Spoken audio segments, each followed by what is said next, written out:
With me now, author Ellen Fitzpatrick, and also an editor of several books on women's struggle for equal rights. Her latest book is The Highest Glass Ceiling, Women's Quest for the American Presidency.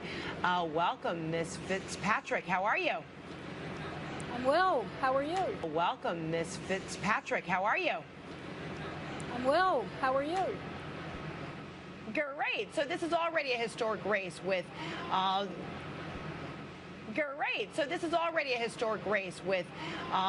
the first woman nominee of a major party. But is it your view that Clinton is having to work harder, show more evidence that she is pursuing this highest office of the land to promote policy and direction for the American people?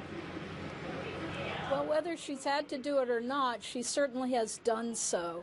She's had a remarkable career and brings really a set of experiences to her candidacy that are unlike any that any man or woman before her ever brought to a race for the presidency, in part because she was First Lady and had those 8 years in the White House when her husband was president, went on to her career in the Senate, and then came very close to winning in 2008, the Democratic nomination, then served as Secretary of State, and now a candidate again. So it's unique, yes.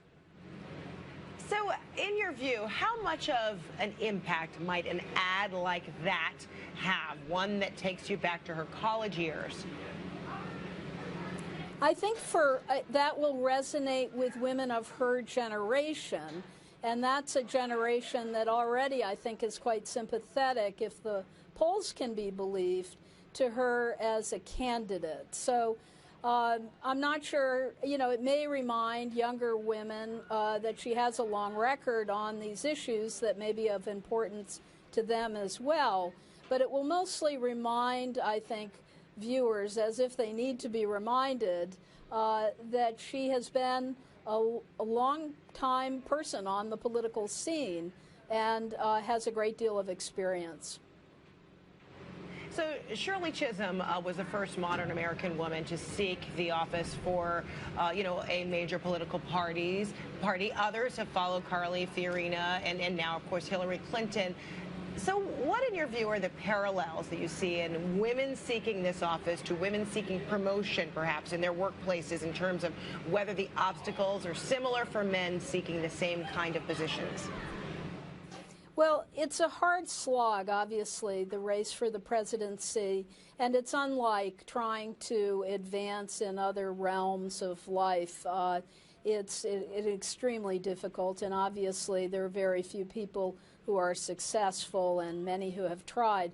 There have been over 200 women over the course of American history that have actually set their sights on the presidency and appeared on a ballot or were nominated even by a third party. So in that sense, however, I think the sense that no woman has ever succeeded in reaching this milestone resonates for those who are aware of the longer history of inequality for women in the workplace.